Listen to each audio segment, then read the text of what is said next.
are the Seattle Seahawks your Super Bowl champions? Well, let me answer that question by asking you 2 questions. One, is this or is this not the XFL? Yes, it is. 2, do I or do I not currently have a pulse? Yes, I do. Let's play football.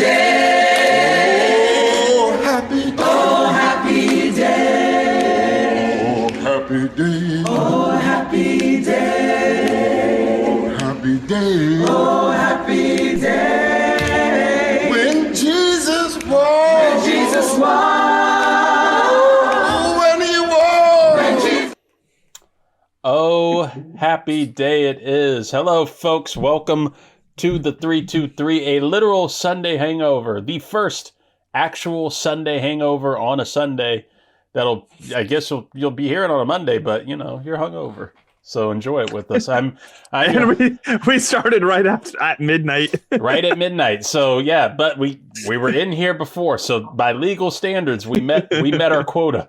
The link was sent before. That's right. It's literal proof. And in West Coast, it's still Sunday. Yeah, you guys are still good. It's still Super Bowl Sunday out here. Olympics are in Italy. I think it's Monday there. I don't know what time. It doesn't matter over there. Baboni! That's right. Hawaii's chilling right now. Yeah, Hawaii's chilling. Yeah. If you're with us, you're with us. I'm your host, Reid Murphy.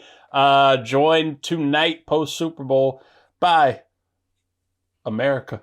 We're talking about America, everything that we're going through. We got Zuhair Ali, host of Zoo's Views, the Seahawks fan himself. Congrats to you. It's a very happy day. You can really be on your Vin Diesel tonight. Oh, happy day. Also joining us from the West Coast, repping that time, and he'll be giving us his review of the Turning Point USA halftime show. We have the Big Chief Burrito, Luis Martinez. How's it going, buddy? My name is Big Chief Burrito. Welcome. Oh, man. Guys, it was a fun night, and hopefully everybody watching, listening, whenever you are, I hope you had a good time, a safe time, and you're full. And literally, we talk about the Sunday hangover. This is what it means. The post-Super Bowl hangover is just the grossest time in the world, but thankfully it hasn't bubbled up fully for me. But it's, we're getting there. I had some good food. We'll go over our food choices a little bit later, but I want to get to our resident Seahawks fan, our senior Seahawks correspondent, formerly the Commandalorian, but for the postseason, he is our full Hawks correspondent, Zuhair Ali. Congrats to you.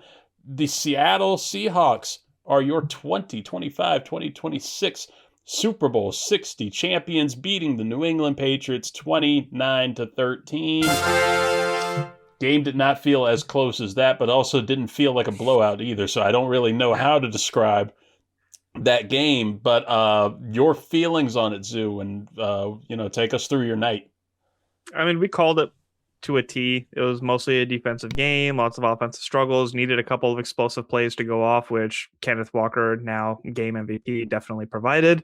Weren't as big as we were hoping. We didn't have any big JSN plays. Sorry about that 80-plus yards parlay that I put in. Didn't get that. Didn't get the nipple show. Didn't get the 17 points. So I did not win on that part, but it's okay because the Seahawks are your Super Bowl championship. Didn't get the completions either. What was the last one? The completions. Oh, yeah, we didn't get the completions. Yeah, the Drake Maye 19 completions. Oh, yeah. Everything, yeah. But yeah, that went about how we called it. I even said that the last time that they won the Super Bowl, they had this really tight game with the division championship, and then it was just a blowout from them. From there, the Broncos got this like pity touchdown in the fourth quarter. That's exactly what happened today too. Definitely won the turnover battle. Darnold wasn't dangerous with the ball. I think he only got sacked once throughout the whole night too. So hats off to the offensive line for doing their job.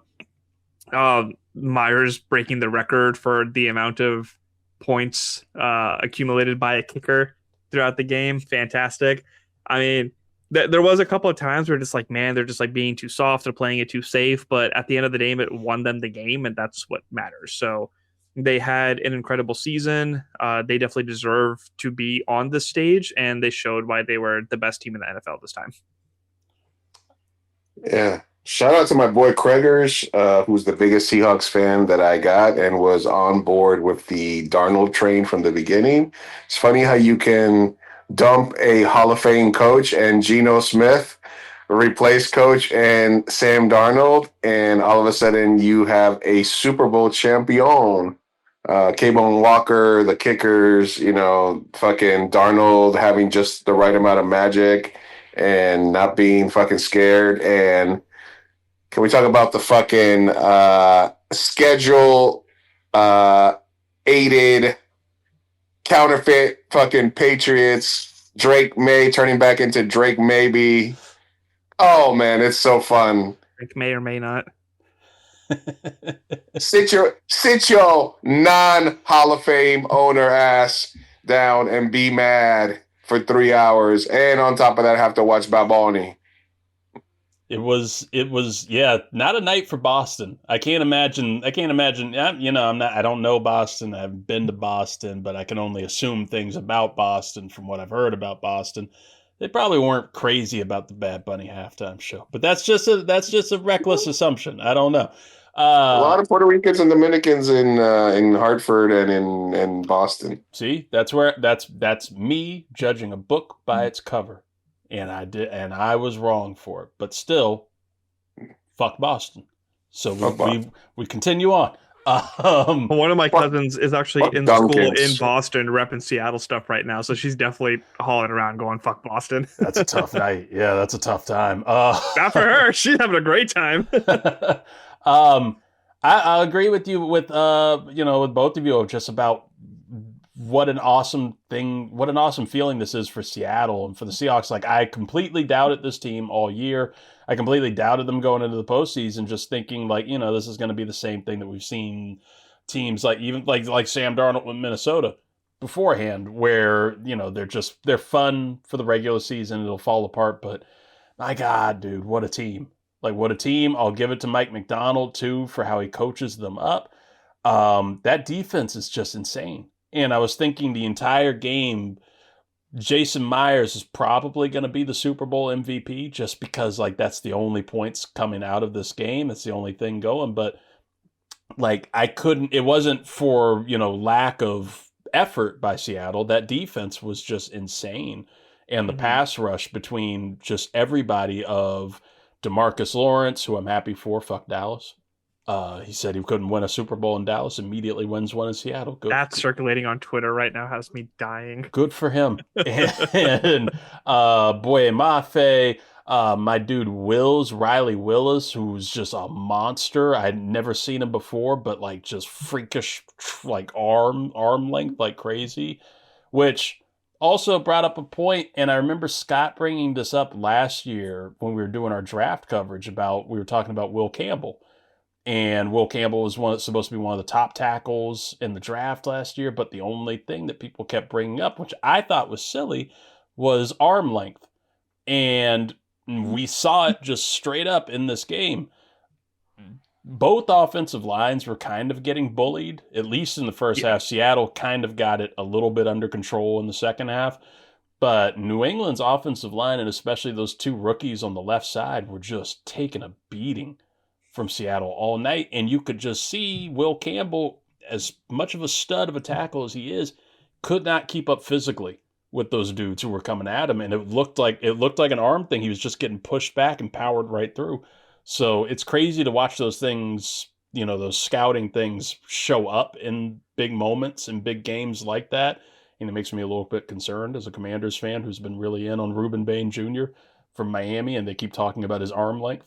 Let me hold back a bit, but that was an awesome team win for Seattle. Crazy that Jackson Smith and Jigba wasn't even really that much of a factor throughout it, which also taking a lot of coverage and taking a lot of reads there. So it was, opening up opportunities for Cooper Kupp and Rashid Shaheed, who was also still quiet throughout. But Sam Darnold did what he had to do in the moment, and give credit to him. I love his journey. I love his attitude towards all of it. And, no ill will towards the Jets, no ill will towards the Panthers. It was kind of cool watching Kyle Shanahan in the pregame earlier, hype up Sam Darnold and talk about how, they were happy that they could just be like a stop on his journey and, try to boost him up when he was in San Francisco, and proud to see him. I liked all the love that he was giving to Brock Purdy earlier on too. Also, there was an observation I had about Kyle Shanahan. Shockingly good looking when he's cleaned up. And I was shocked to see him cleaned up. I've never seen his hair. His hair was done. Looked like he got a haircut. Wore a suit. It was crazy. I could never imagine Mike like that. It just would not be comfortable. But overall, I thought it was a fine enough Super Bowl. The one thing that I just kept coming back to me, and it was a moment, I think, in the third quarter, they showed Super Bowl watch parties in Germany, Super Bowl watch parties in Mexico, Super Bowl watch parties in Brazil, all these different countries, all over the world, people celebrating the Super Bowl. And Roger Goodell walking around in an all black, fit, just literally almost patting himself on the back, because it was the second year in a row we had kind of a shitty, boring Super Bowl for the most part, but we know there's hundreds of millions of people watching this thing, and he's got the biggest product in the fucking world. The NBA doesn't compete, no sports leagues compete. He's competing with Apple and Google like he was promising. Surprising because there's a boycott since Kaepernick. So I was like, how are people still why are people still watching? I thought you guys tuned out. I thought about that too. Why were these people mad about the halftime show? I thought they gave up on the NFL when Kaepernick did all that. They're singing "Raise Every Voice." They're what I mean. They're out there. It was a big get mad day. Not gonna lie, and I'll get you all's other observations from the game. I doubted Charlie Puth. I got to give props to Charlie Puth. I doubted him. I didn't think it was going to be a good. I was like, why Charlie Puth for the national anthem? That was a good anthem. I enjoyed it listening while I was trying to cook and stress finish all the food like I was on the bear. Our Gen Alpha apprentice said he was very extra. I mean, you do what you do, but I enjoyed all. I thought he sped it up a little bit at the end. I thought when he first started, I was like, this is going over. He's taking his time, and then all of a sudden at the end, it was free. Yeah, he had the under. Yeah. Charlie Puth definitely took the under on that bet. Yeah, he had the under. At the end, he was like, let's wrap this bitch up and make this money. Looking at all the props, I was kind of disappointed because I think, we saw that Cardi B, I think the over-under was 1.5 appearances during the thing. I didn't see her we hit the under. I didn't see her outside of the halftime show, and even then, that was very brief, which also Pedro Pascal, Jessica Alba, Alex Earl, for some reason, all in that halftime show dancing at the Lady Gaga, Ricky Martin. Oh my God. Okay, we'll get into the halftime show in a minute. That's going to be its own thing. And Ricky Martin could be its own thing. My God, he looks good. It's incredible. Whatever age, I'm about to look him up. But outside of that, we're going to dedicate some time to the halftime show. I want to get observations from each of you. Zoo, was anything outside of the main game, what caught your attention from the Super Bowl? Did you enjoy the day? Did you enjoy the atmosphere where you were at? It was fine. There were Super Bowl fans, but it was just, or football fans, it was just quieter than I had hoped. On the one touchdown, I'm jumping up screaming, and everyone's just like, "Oh, cool! Finally, we got a touchdown." It's I get that it was a defensive game, and there wasn't really too much to cheer for, but I mean, I was jumping, so. Kind of wish it was more of a bumping environment, but I got to go to my friend's house and celebrate with somebody I knew, so I'll take the win there. And then there was some people, I guess one of the guys didn't know that the whole halftime show was going to be in Spanish. So he was like, oh, that's going to piss a lot of people off. And then like there was like arguments between both sides. And I'm like, can you guys talk about this later or take it to another room or just shut the fuck up so I can enjoy the music going on right now? Like, I don't know. So yeah, for the most part, it was fine. It was enjoyable. I wish I could have been like with some of my Seattle family or at least like some other Seattle fans or stuff, but I'll take what I can get. Like everybody else, like during the speeches and trophy ceremony, like everyone was just talking and I'm just sitting in the chair, just like happy and grinning, watching stuff. So yeah, it was a fine Super Bowl experience. I just like emotionally, I'm super happy, but experience was just fine. I like the breaking news to that one guy at the party, though. I know, like, right? Just caught up there at the end. Gonna get political. This is gonna piss people off, huh? This is not the conversation I wanted to have right now. Please shut the fuck up and just let me listen to music. How can they not be speaking English? That'll be our segue into the halftime show. But Luis, what were your observations from the Super Bowl as a whole? Listen, I might have. I was sitting with my barber last week, and I was like, I like the blowout, dude. I was like, let's put in a bet. Let's go. I said, let's go Seattle minus 9.5. I wanted to do Seattle minus 14, and I still would have won. So I took Seattle minus 9.5 because that line was fucking ridiculous. And because fuck the Patriots forever and a day.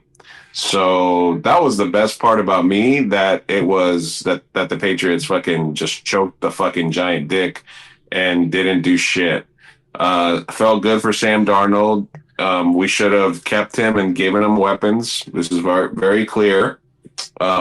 He didn't see ghosts. He fucking became a journeyman quarterback. He became a game manager that became a Super Bowl champion. They lost JSN, and they still fucking managed a way to win. Bone Walker was the man today. That fucking stutter step into the line, waiting for his fucking holes. Darnold had a couple of throws that could have gone, that were just a little bit off, or it would have been an even bigger blowout if they would have hit that lob to JSN that would have gone for a touchdown. The Cooper Kupp miscatch, stuff like that. So I thought it was an impressive performance by Seattle, an impressive performance by a new coach, an impressive performance by Darnold, and that defense was off the meat rack. Leonard Williams in the middle, another ex-Jet. I think that's a Leonard Williams that's on Seattle. I may be mistaken. I was impressed. The only thing that impressed me about New England was Christian Gonzalez, who might be the best cornerback in the game right now. He was the only thing that kept it fucking close, and somehow was shutting down JSN. And JSN might have been a little bit tweaked, but still shutting him down is a big fucking deal. This sets up Seattle pretty fucking well, man. Like in an AFC heavy year, the NFC fucking pulls it out. They get a weak representative from the AFC. But really the most important thing for me as a Latino was the halftime show. And I made a mistake because right before the halftime show, I was like, I'm gonna chop all these onions real quick. Because I was making some guacamole. And I was like, chop, onions, chopping them. And then when Benito got out there and just went full Latino, like not giving a fuck, having to wear a fucking motherfucking bulletproof vest. So you had that bulky ass jersey on. You're at the fucking edge of your seat, because this guy's representing all Latinos right now. Puerto Rican, an American territory, more American than 8 other performers that people cheered on, than the Canadians and people that have been here before. Naming out all of America, from Mexico to Colombia to Canada, and really just having all the baddies. Like there was no baddies anywhere else because they were all dancing on stage with him. He had like all the Latina mommies there. and just like making everybody proud, like the bold statement in this political climate, just being unapologetically Latino and Puerto Rican was like seriously not making a joke out of it, but I got choked up watching it towards the end, and and the fact that it makes like racist and the ultra right mad is just like mwah, like just so much bonus. And then he ends up with a flyer that says the only thing more powerful that can more powerful than hate is love. And just like his Grammy speech, like if you're choosing to call that political or call that incorrect, then you're just a rotten person. So I thought it was emotional. I'm putting it it's not Prince singing Purple Rain in Miami in the rain, but it might not be Paul McCartney like just doing his Beatles classic. It might not be Michael Jackson at the Rose Bowl popping up in front of 90,000 people. But it's definitely, I believe, because of the moment that we're in, because of who he is, where he's from, what he represents, I think a top 5 Super Bowl performance for me. Yeah. Honestly, like I was having that same feeling, right? Like it was just all of this discourse has been just insane to me, and it's something we haven't really talked about, and we've been aiming to not get too political on the show because it's not comfortable really in these times right now. But to me, the idea that this was even a political controversy was insane. That this needed to be, and it was just a sign of ignorance and a sign of stupidity that people keep talking that on another wherever, I don't even know, like Sinclair channels couldn't air the Turning Point halftime show. X couldn't air the Turning Point halftime show because of licensing issues that they didn't clear up going into the thing, because I guess they had idiots in charge of, the production on that. That they call that thing the Real American Halftime Show, and to keep calling it we're going for real American music and all this stuff, when they're complaining, they're saying he's not an American, he's Puerto Rican, he's more considerable to get the presidency than a lot of the fucking assholes that are trying to run for this thing and run this country. So like the fact that you're making such a controversy and such a shit show over this dude who puts out good ass music, whether you speak Spanish or not. And I'm somebody, I don't speak Spanish, but I've been listening to Bad Bunny for years now because dude puts out fucking bangers. Like his album, I love Kendrick Lamar, I love GNX. I went to that concert down in North Carolina, but I was happy that Bad Bunny won Album of the Year at the Grammys because it was a damn good album. It definitely deserved it. And that's how you know when you don't even speak the language and you can still fucking vibe to it and party with it. It's a good time. So I was so happy for him, and I was so proud of him, and I was proud of everybody that felt that representation. Like you, it was a Latino version of the Kendrick moment. I think honestly, it was because it was like the same people that didn't understand the Kendrick show, the same people that were like, oh, what is this? This isn't American. He's like, no, he was talking about Black experience in America, and the entire show was telling you Black Americans are a part of the American experience, and this is our experience, so you're going to fucking listen to us. And Puerto Rican Americans and Latino Americans are part of the American experiences. More Puerto Ricans have bled and died for this country in World War I, World War II, Vietnam than any other ethnic group. And for somebody to say, they basically pulled a Phillip Rivers, they had to go get Kid Rock off the couch and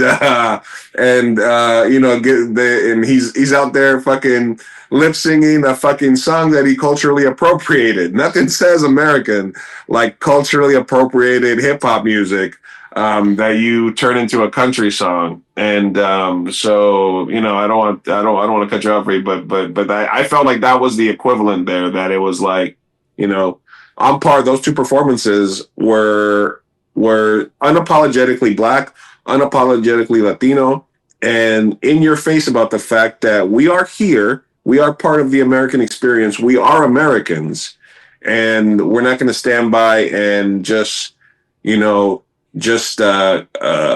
sit aside while our friends and neighbors are kidnapped and brought dead, like not given fair due process and all these other shit that's going on. And for anybody to say that saying that is un American doesn't understand this country is based on no kings, process of law, and being able to speak truth to power. So I'm glad that I'm honestly like all the dudes that are mad that saying they wasn't speaking. Your girl wanted to watch the Bad Bunny show.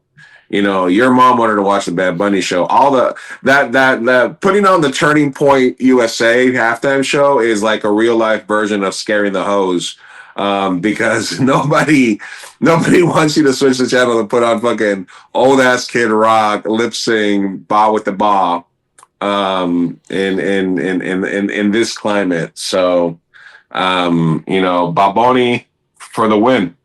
Yeah, that's where it was, and it just I hate that it's at that point where, like you were talking about him wearing the bulletproof vest and all, and it had the same kind of uneasy, like happy but uneasy feeling that I had, and like I remember, and it sticks to me from when Obama was elected president the first time in 2008 and his inauguration, and they're doing the parade and walking down and everything, where I'm very happy for him, and it's such a incredible feeling and an awesome moment with my family and seeing how they feel and how it was like a thing that we never thought we'd see, but also this uneasy feeling of like these idiots in this world might just take this away in a second. They might take away the entire thing. And hey, Reid, yo, I would have voted him a third time if I could. That you don't have to say that. The person, this is the thing, and this is what's beautiful about this show, and what this beautiful about that halftime show. And like, I've been pissed off all year. Pissed off all of last year, and wanting to be on this feeling of like, I can't stand this country. I can't stand what we're doing, everything, and having to remind myself and kind of getting the reminder during that halftime show that I'm not pissed off at this country because this country is my country. The U.S. is our country. It does not represent the mass ignorance and idiocy of like a minority. And these people who can't even tell you that Puerto Rico is a fucking territory of the U.S. Talking shit about our athletes in Italy because they're out there saying, right. Look, I love this country. It's kind of hard to be an athlete representing America when all this shit is happening. And those athletes being told by the president that they're disgusting and that they shouldn't be on the team, and fucking Jake Paul tweeting that these guys should get off the fucking, like, listen, man, Jake Paul needs to fucking shut the fuck up, or he needs to be just get the next person to knock your fucking teeth out or break his jaw a fourth time. I don't know. This country looks like what's on this show, and that's why I love this show and I love this group. So we need to outside of outside of Scott, and that's why we kept him off tonight.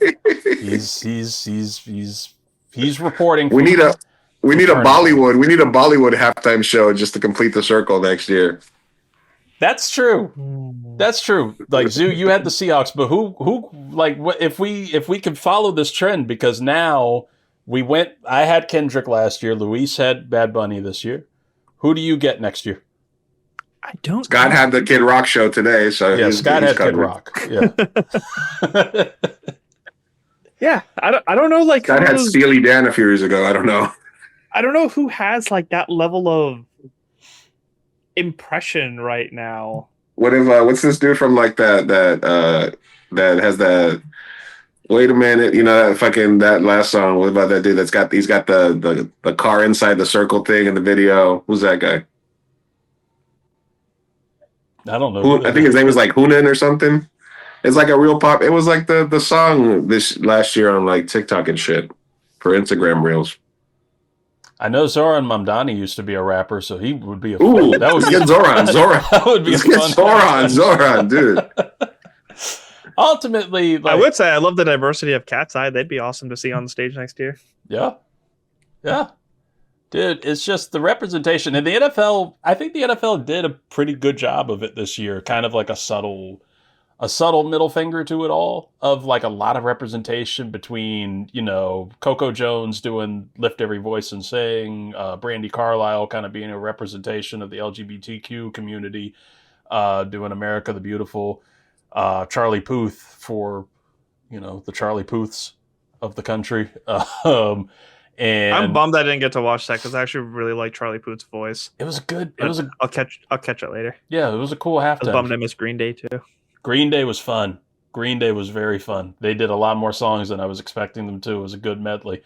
That was I didn't realize I love Green Day as much as I do.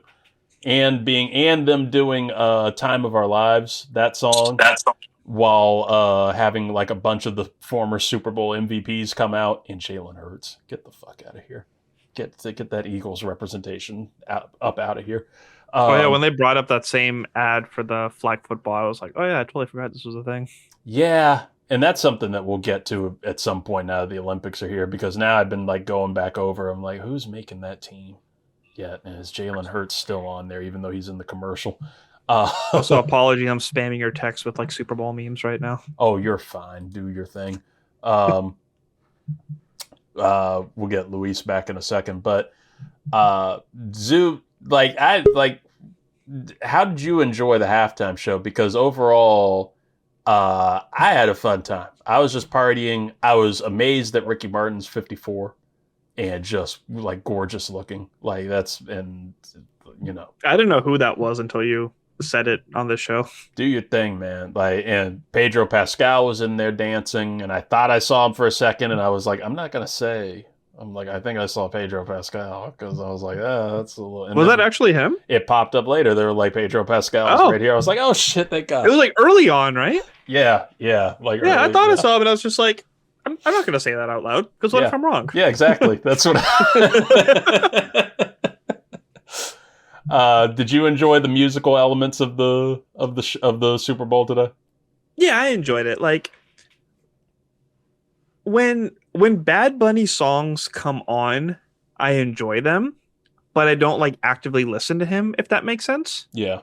Like if he were to pop on the radio or pop on like on whatever or on a shuffle, like I vibe with it, but it's not like one of the things I like put on loop, right? So I was looking forward to the show because I know how much influence he has around the world and how much people love his music and appreciate his music. So it's just one of those things where it's like, because other people are excited, I was excited to experience why they were excited, right? And obviously there was going to be a lot of like cultural influence and stuff. And because I didn't understand like anything, I was curious like how much of it was part of the songs and how much was messaging, because I didn't know like his songs like that. I didn't know his catalog. So the imagery of everything was gorgeous. Like the appreciation for like working in the fields, how everything in the stage work was based off of like reality and not making it flashy just because of the stage that they were on.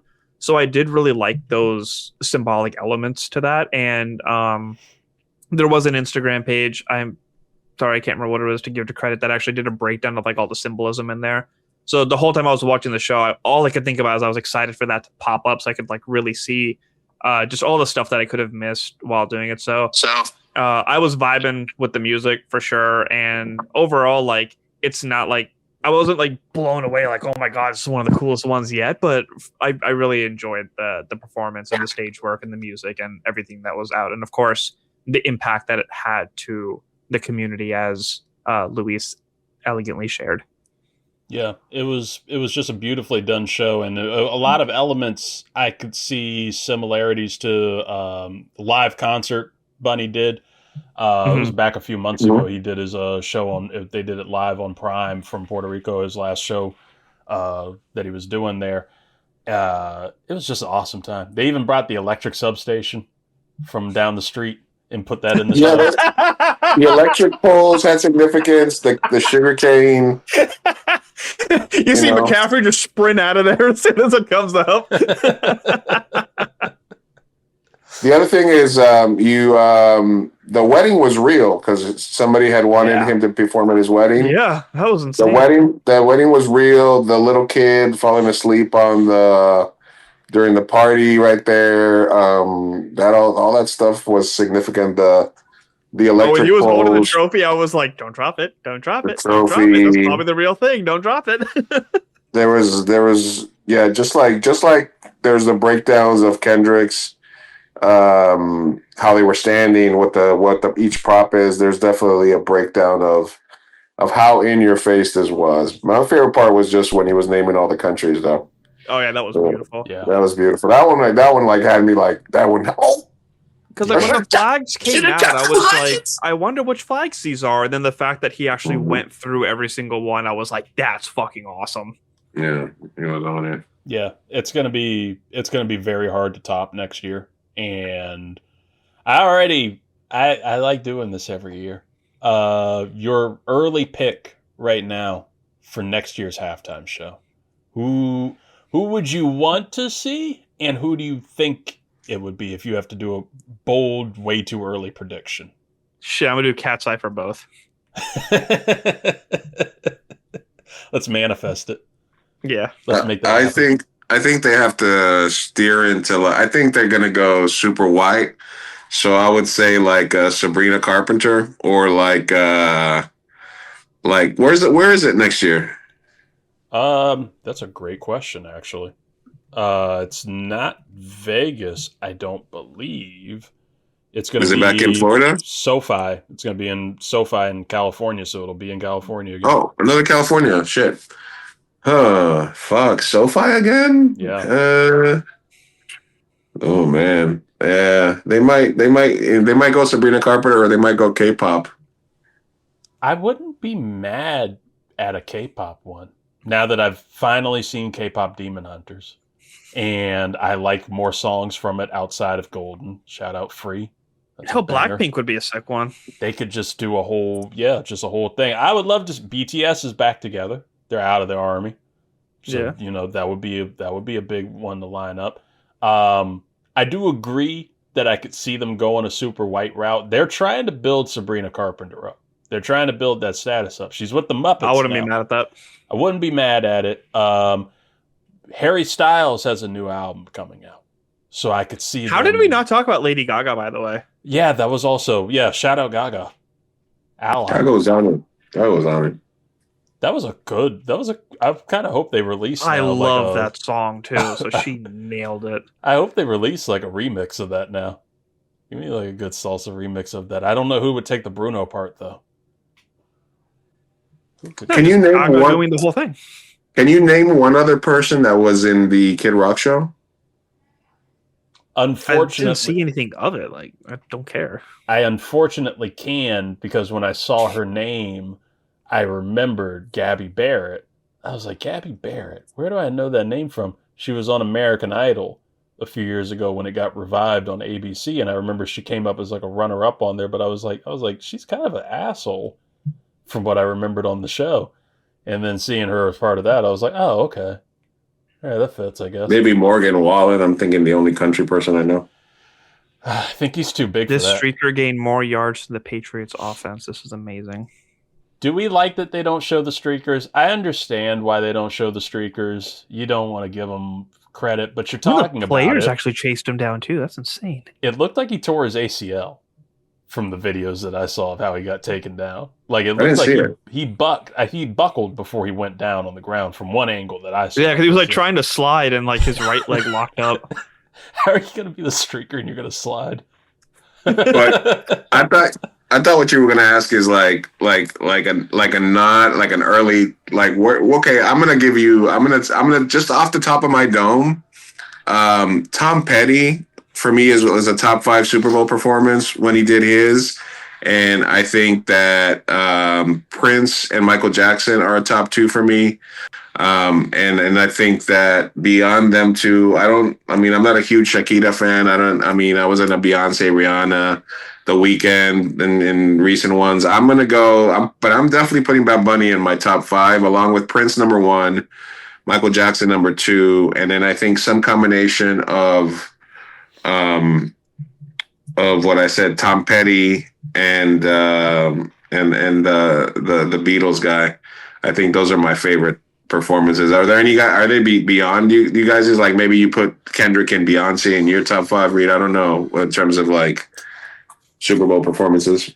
If I have to and I'm trying not to, like, I usually would let it simmer a little bit and not go too much into the recency instant reaction. Yeah, like with a little recency bias, Bad Bunny, that show is in my top 5.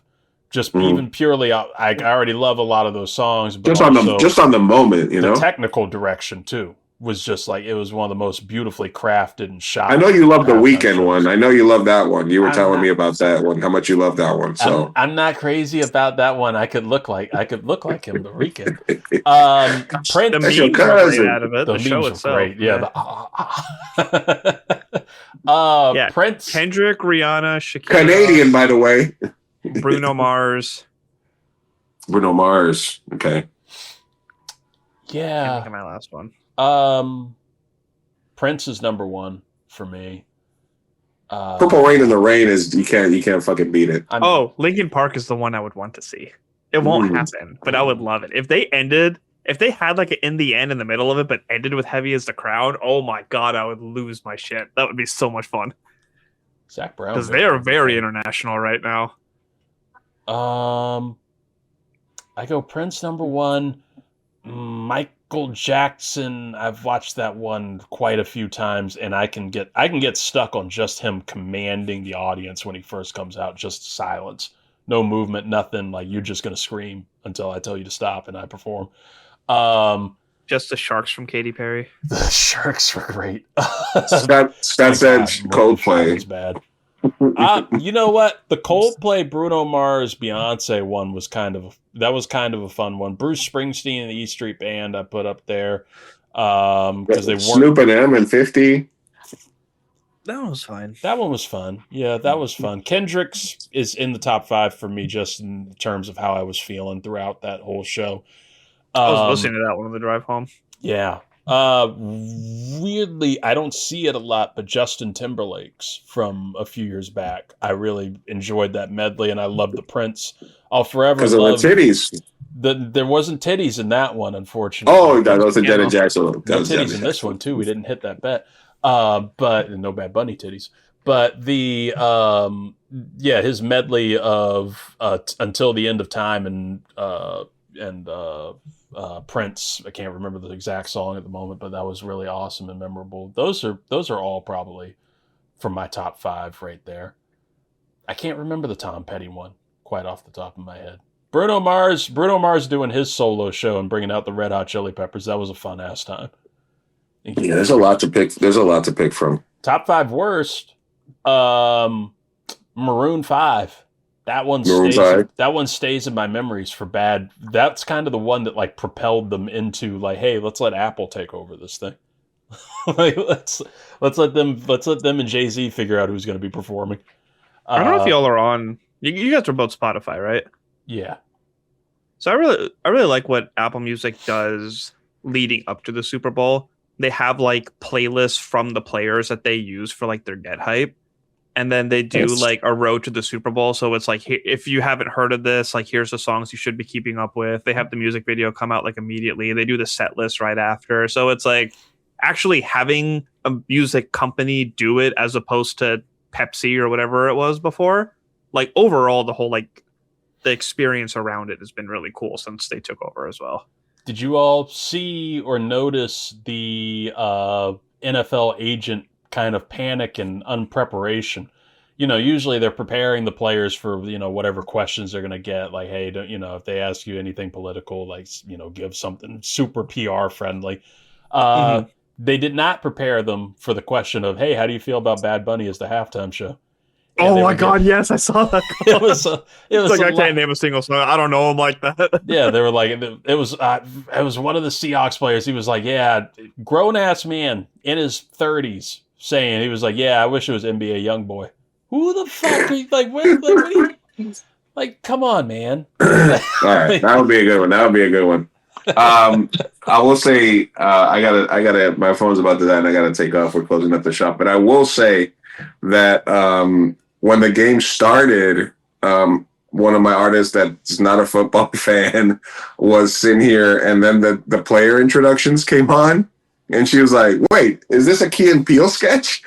And I was like, because they were doing the player introductions, she was just there, and she was like, wait, is this like from the Key and Peele sketch? I was like, no, this is what they do. And she's like, oh, now I get it. But yeah, I'll give you. But if I can give you guys the final thoughts on the commercials, very weak batch. The Good Will Dunkin one was like just Amazing. a brain fart of just a brain fart of emotions, like everything that's bad about advertising, but also like nostalgic and just I don't know what the fuck was going on there. What was the other one I said that I really the one with liked? Adrian Brody, I have no idea what was going on with that one. I honestly I was tattooing for the second half, so I was a little out of it but I just didn't get anything that sucked me in or that made me like stop. The karaoke one was interesting for Coinbase, but other than that, I just didn't get a lot of it. Oh, the Raisin Bran. That one was amazing. Did you guys see that? I don't remember it. I don't remember that one too. I think that one came a little bit after the halftime. It was William show. Shatner, but he kept saying that he was William Shat. So there was just a bunch of like. Oh, the tight end one was pretty good too. That tight end was interesting. So it's like, oh, Will Shat on a car because Will Shatner was like physically standing on a car. And then he comes, it's like, have some Raisin Bran. Nice Shih Tzu. So like the whole thing was just like trying to say shit and shat as much as possible throughout the whole thing without being offensive. I gotta go back and watch them. I gotta go back and watch them. That explains why people were freaking out. Like people saw William Shatner eating a bowl of cereal somewhere in a car, and they were like, isn't he like 90? Why is he eating cereal? Okay, it was for the Super Bowl. Okay, that makes a little more sense. That and the Uber Eats, I've been appreciating the McConaughey and was it Bradley Cooper ones for that. So the fact that they did like a whole thing together, I very much enjoyed that. All right, gentlemen, I'm gonna take off. Have a good night, Luis. Happy Super Bowl post-stop. I'll talk to you guys soon. Baseball season. Oh yeah, dingers. Later. Yeah, the Uber Eats commercial. The only thing I was a little disappointed about? Bradley Cooper, just continuous Eagles representation in that, right? Yeah. Matthew McConaughey is a diehard Commanders fan. Big time Washington fan. Represent my guy. Put some burgundy and gold on or something, man. Come on, like why are you letting this Eagles fan rep right in front of you the whole time? I know he's wearing green and it's Uber Eats is green, but come on. I hate it. John Bernthal needs to start repping too. Yeah, he does. Oh my God, a Punisher. Him wearing like a burgundy and gold Punisher uniform. Oh. For the most part, I have to agree, and I've come to expect it with the Super Bowl commercials. I look forward to them every year, but I keep low expectations because it seems like the more expensive the advertising space is getting, which is like $10 million per 30 seconds this year, like the less creativity goes into it and more like, let's just throw some stars in here because we're already paying the money. Yeah. Good Will Dunkin. And even for the movie trailers, it's like, watch the whole trailer on YouTube now. It's like, why didn't you just put it? Like, I get it. It's a 2-minute trailer for a 30-second slot, but like, you're my fellow nerd in arms here. The Mandalorian and Grogu TV spot there. There were some Star Wars fans that were upset about that and saying they were like, that was super underwhelming. I was really mad about that. Scarif podcast. I mean, I just scrolled past the trailer. I'm like waiting to like watch it in all of its glory. I saw, when that popped up and I was seeing what it was, I was like, this is kind of funny. I'm kind of proud of Star Wars making fun of another brand and doing a beer commercial with fucking Sam Elliott narrating the commercial. Like that's pretty funny. It's making me a little excited for that movie because everything has looked really retro and like they're just aiming for fun. Like this is, it's the first Star Wars movie in theaters in 6-7 years or so. I know what I did. But yeah, not a lot of movie trailer hype this year.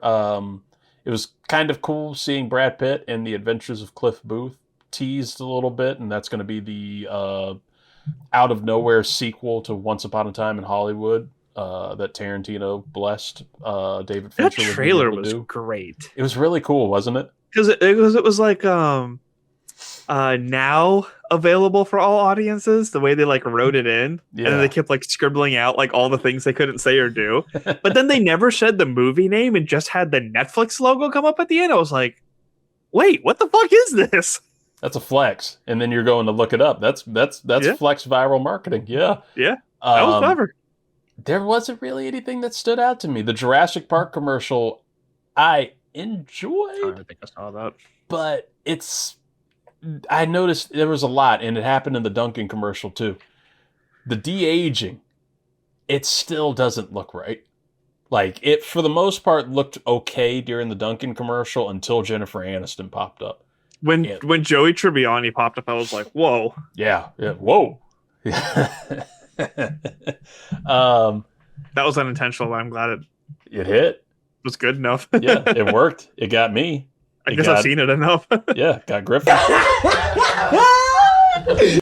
I don't really. Yeah, I can't. And that's probably the worst mark is I can't really remember any other commercials outside of that. The Danny McBride, Keegan-Michael Key one kind of disappointed me. I was kind of expecting There was a little so more much from hype them. around that too, and I was just waiting for Cat's Eye on that one because they were like on one of the talk shows, like, yeah, make sure you watch the commercial because Cat's Eye is going to be in, but it was for like 2 seconds just dancing on the road. Yeah. So It's like, all right, that's cool, I guess. the polar bear for Pepsi. If I'm at Coca-Cola, I hated that. That one hurt. If I'm an executive at Coca-Cola, I'm just punching the TV. I was like, how could you do this? That one hurt. Now they're going to As melt. a hater of Pepsi, that one hurt. They're going to just represent global warming now and just kill off all the polar bears. And You then wanna they were betray like, us? oh yeah, I know there's a lot of weight on this. And then he broke the chair. I was like, you're calling him fat now too? Was that Taika Waititi as the therapist? Yeah. That's funny. Yeah, and I think he directed the weird Scarlett Johansson, Bowen Yang, John Hamm commercial that I didn't understand what was happening there. Yeah, I just remember seeing John Hamm. Oh, Luis brought up the tight ends commercial for the prostate testing. I'm happy that commercial happened. I facepalmed, but it was really well done. It's because it was well done. It was because Gronk was the one that said, like, loosen your tight end. Was that the line? And he was probably so happy to get that line. He asked for it. He probably came up with it, let's be honest. It probably took so many takes because he just couldn't stop giggling. But it's a good advertisement. It's something I didn't know that was, I didn't know that was a thing. I just always assumed that the test was still, the finger going straight up. But that's good. There was to a know. whole Letterkenny episode about that. Yeah, so that's great. Did you know on the test they go? Just yeah, outside of that, it was a fine Super Bowl. It was a fun day. I look forward to the day all the time. I was hoping that they would have left Tony Dungy on Alcatraz, and after they I felt about Collinsworth. just leave. Did you know that there's another Collinsworth? He's not Chris, but it's Jack Collinsworth, and he is also he's a host at NBC. They had him at Alcatraz with Tony Dungy and Rodney Harrison, where it looked like Rodney Harrison was going to fight Tony Dungy because, Tony Dungy, they asked him, they're like, did you vote for Bo Belichick to get into the Hall of Fame? He was like, I'm not going to disclose my vote. Okay, buddy. All right, we know what that is then. But it was a good day. It was a good time. Look forward to the Super Bowl every year. We will do a full season postmortem. Oh, yes? Sorry. I do have football news. What? So when we started recording, I opened up X and it was like, it said 1 hour ago, Clint Kubiak was officially the Raiders head coach. Like it was from the NFL's thing. So wait, so that's our guy. And then I got distracted because we were him. talking about things. But yeah, it's official. It's good for him. And that was the first meme that I sent you of like the carrying Spider-Man out, like, careful, he's a hero. It's like Seahawks fan kicking Kubiak out of Seattle after winning a Super Bowl. Welcome to winning. This is what happens. You start losing your offensive coordinator every year. Yeah. Look at the Rams. That's a good segue into what I was going to get into here, because we'll do a full season post-mortem and look into next year at a different time. But here in our last few minutes of the show, I do want to talk about both teams and what this finale means for them going forward. with the Seahawks losing Clint Kubiak, who I think people can talk shit about the Raiders all they want. We talk shit about the Raiders all we want. I think that's a good fit. And I think that's going to be a really good fit with Fernando Mendoza and his game if he can, kind of replicate that offense that he's generated for Sam Darnold. And they got, some good, cool young weapons with Ashton Genty and Brock Bowers there. So it should be good for him. But the Seahawks, Zoo, every year, like, immediately the betting odds for the next Super Bowl winner is the current reigning champion. Do you see the Seahawks team being able to continue to succeed, or is this something that could fall apart? Because looking at it right now, I'm looking at their unrestricted free agents coming up. Their Rashid Shaheed, who they traded for midseason, and he was a really big bump for their offense and their special teams. He's supposed to hit free agency. Boye Mafe, one of their starting edge rushers, he's expected to go into free agency. Kenneth Walker, the Super Bowl MVP, his voice surprised me. I'm not gonna lie. Like, when he spoke, that's the first time I heard him spoke, and I can understand why. That surprised me. Good for him though. Josh Jobe, one of their corners, is expected to be a free agent. Kobe Bryant, Tariq Woolen, who was really quiet in this game, they're all expected to hit free agency. And now they're losing their offensive coordinator, Kubiak, and whoever he might take from the offensive staff to join him. What do you think is a better bet on them? Making the Super Bowl next year or not making the playoffs? Making the Super Bowl, because those defensive free agents are because they're stacked at those positions. So the ones that they do need on defense, I think they have the flexibility to be able to re-sign. But like the Mafe, Woolen, and the other cornerback, they said Job, right? Yeah. They have Imanwari and Witherspoon, right? So it's like those are kind of luxury pieces for them when it comes to a cap space perspective, and that's why those guys are going to be available. I would be very, very surprised if they do not re-sign Walker or Shaheed, just because of how valuable they've been, especially Shaheed being a big special teams player. And I think their special teams is very underrated. Like, the amount of punts that they had at the 1 yard line, like making Drake Maye work, was insane during that game today. It really is going to, so I feel like Seattle is going to have like a defensive dynasty for a little bit. Like, they're going to have a reputation of like, these are the guys to beat when it comes to defense. But when it comes to offense, I think that's where the question comes in of like, what is the post-Kubiak era going to look like? They fired their offensive coordinator last year because of them being mid. They brought in Darnold to pair with Kubiak because they've worked well together. So does not having him set back Darnold a little bit? Is the offensive line actually good enough, or does it need some fortification? What does the running game look like with Walker and Charbonnet? Is that still like beyond average, or is it actually something to fear? And then, like I said, there's a big fall off between JSN and then going down to like Cooper Kupp. Cooper Kupp's incredible, but he's not like that higher top tier level, right? So do they invest in pass catching tight ends? Do they draft another wide receiver? Do they draft an edge rusher? So I think the offense is going to be the question, but for the foreseeable future, they're going to have a defense that's going to keep their offense in game. So if they still have that explosive playmaking ability going into next year, I think they are capable of being close to a Super Bowl again, but we're not going to know until the season starts and we get an answer to like what that offensive identity is. Yeah, I have to. And Mike Kafka, that's the dude from Giants, I think, is kind of like the leading runner to fill that OC spot, which isn't bad. He wasn't a bad play caller and a bad schemer. And with the Giants, it was an unfortunate situation that he got handed down. He wasn't ready to be a head coach, for sure, over there. But I definitely I don't see them missing the playoffs. I do think a Super Bowl run is going to be tougher, especially if the NFC can accelerate a little bit and NFC can catch up to the AFC. AFC was a powerhouse this year for the most part.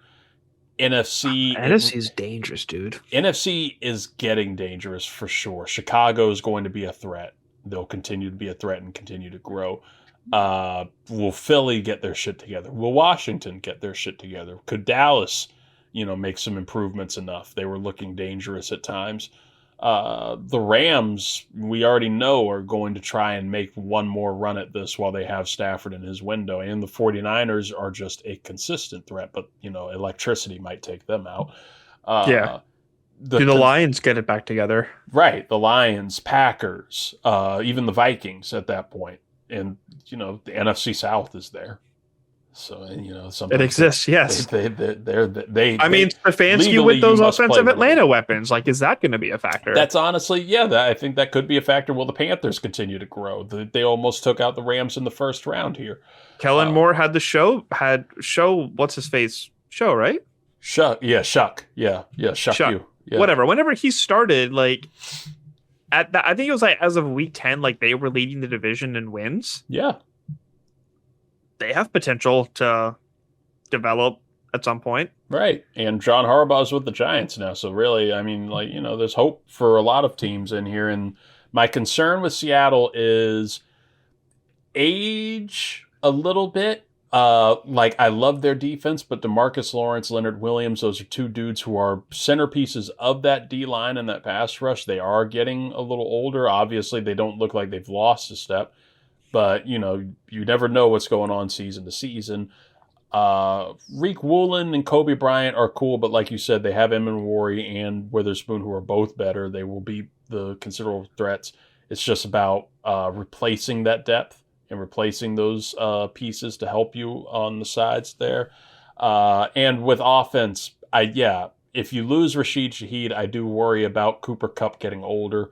He's not that same threat. Obviously, you can still utilize him and get a little bit out of him, but my scare comes at the running back position with Kenneth Walker. I love Kenneth Walker, but he's not the most consistent running back, right? And after a long season and a full postseason run, you worry a little bit about the usage on these dudes. And you have Charbonnet there, but he's coming off a torn ACL, which I think leads you to have to really lean more towards re-signing Kenneth Walker than you probably planned on going into the postseason. It's just then about how much money are you going to be signing Kenneth Walker to at that point? Is it going to be worth it? Do you draft a guy to go with it? I think the best part about this is the dude that they kept showing through the night, which is their GM, John Schneider, who has been an incredible architect of this team. He's been with the team for 16 years. He was with them on their last Super Bowl runs. Honestly, that's a GM that you can trust, kind of like Howie Roseman in Philly. You can trust him to just keep that team competitive and keep that franchise competitive. I think there will be a little bit of a Super Bowl hangover for them, but that's a team that I'm excited about, and they're going to continue to be a threat, and they're going to continue to be a menace in the NFC. So the Seahawks only have 3 draft picks, and it's 1, 2, and 3. Oof. Rounds 1, 2, and 3. So yeah, then you're gonna have to acquire something. You're gonna have to trade,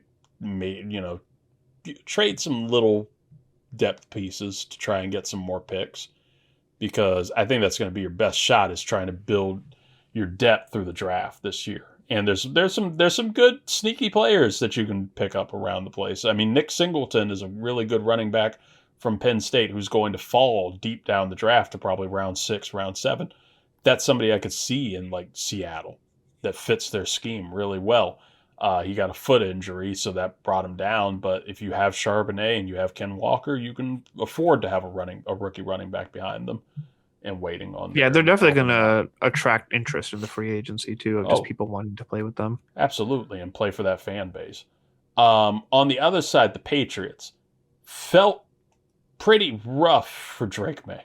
And we haven't talked about them too much, but I want to give him the excuse and the benefit of the doubt, say hey, it's his second year. It's his second year in the league. He got this far, but he looked rough throughout the postseason. But that's also something that comes with inexperience.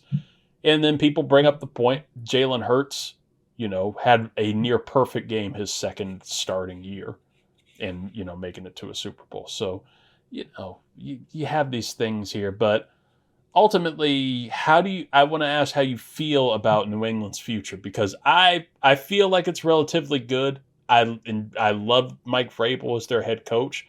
I don't think that this is going to be the dynasty that they had of Brady and Belichick, but this is going to be a menacing team in the AFC and somebody that's just going to be a pain in the ass going forward, especially if they can bring in some more skill position help at wide receiver, upgrade from the drama that's Stephon Diggs. Kayshon Boutte, we love. That's our guy. He's the face of the memorial betting slip. But you need a legit number one, and maybe you could take a certain receiver away from Philadelphia that I hate kind of seeing twice a year. You're not getting rid of drama by doing that, though. You know what? He's a good boy that reads. Let him go to New England. Let him go there. They are not losing a lot in free agency. Austin Hooper, like their backup tight end. He pronounced his name, and it was not what I expected. But Chasen, the edge rusher, he's supposed to go to free agency. Otherwise, they don't really have major losses projected coming up in free agency. So, how do you feel about the Patriots, the New England Patriots, going forward? Yeah, I think you get that go-to wide receiver and fortify the offensive line a little bit more. Make sure Drake May can be comfortable and actually get the ball out. That would help. He does a good job with his legs. I think like his processing seemed a little bit slow. So, I mean, there was points, and I'm sure it was just because he was under so much pressure, where it's like the slot receiver would just be open and he wouldn't like clock it until like way late. Yeah. So I think May just needs time to develop. I think he just needs the wide receivers to have chemistry with, and he just needs a little bit more protection. But that defense is solid. They what's the word I'm looking for? Statistically, had a chance up until the very end. Yeah, just couldn't pull through. So yeah, I think it's just going to be time, experience, and a couple of extra weapons, and Josh Allen and the Jets are going to be having a jolly old time in the AFC East. You don't even throw the Dolphins in there. Don't even worry about them. I don't know what to expect of. It's honestly future. Like who's your coach again? Jeff Hafley from the Packers, the Packers defensive coordinator. Oh right, I did like his opening presser. Yes, one of the sweetest guys in the NFL. Apparently, yeah, is what but Tua's still there. So yeah.